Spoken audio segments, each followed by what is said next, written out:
Coucou les amis, aujourd'hui je vais vous montrer comment couper les griffes de votre lapin s'il est agité. Je vais vous montrer mon astuce, puisque mes lapins sont assez agités quand je veux leur couper leurs griffes. Alors déjà pour le matériel, il vous faudra un coupe-griffe, vous pouvez trouver en animalerie, au vétérinaire, etc. Et une serviette de bain, voilà, pas trop grande. Alors je vais vous montrer ma méthode s'appelle la méthode sushi. Oui, sushi. Vous allez juste devoir déplier la serviette et placer votre lapin à l'intérieur. Et repliez les bords sur lui. Et pas de rassurer vos animaux avec des petites caresses, vous pouvez même lui donner des friandises après. Comme ça, il associera ça à quelque chose de positif. Vous allez tout d'abord replier le bout derrière sur ses fesses et les deux extrémités sur son corps. Regardez la vidéo, vous allez vite comprendre. Et ensuite, il sera en position sushi. Voilà. On va commencer par les pattes avant, du coup. Voilà, les pattes avant sont visibles, donc on peut lui attraper et lui couper ses griffes.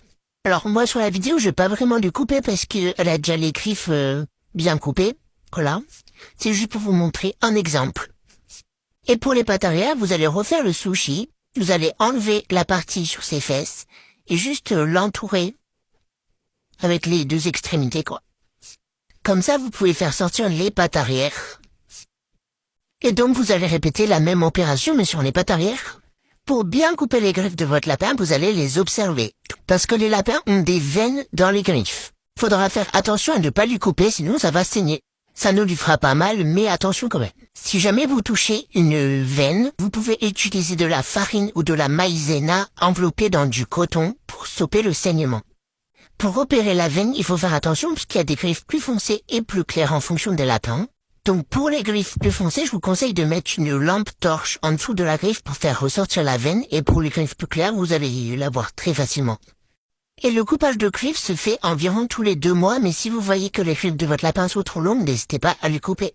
Il est très important de couper les griffes de son lapin, car si les griffes sont trop longues, il peut se retourner la griffe et ça peut lui faire très mal. Et aussi également, c'est parce qu'un lapin ne fait pas ses griffes, surtout s'il est sur des tapis et non des surfaces dures, il aura moins tendance à user ses griffes. Et donc il est très important de lui couper. Si jamais, même avec la technique du sushi, cela ne marche pas, votre lapin ne supporte pas qu'on lui coupe ses griffes, n'hésitez pas à prendre rendez-vous chez votre vétérinaire, ou tout simplement passer à l'accueil avec les assistantes, car chez beaucoup de vétos, les assistantes peuvent couper les griffes des lapins gratuitement. Voilà, j'espère que cette vidéo vous aura aidé et n'hésitez pas, si vous avez des questions, pour des conseils, etc., n'hésitez pas à me les mettre en commentaire pour que je réponde en vidéo. Bisous les amis!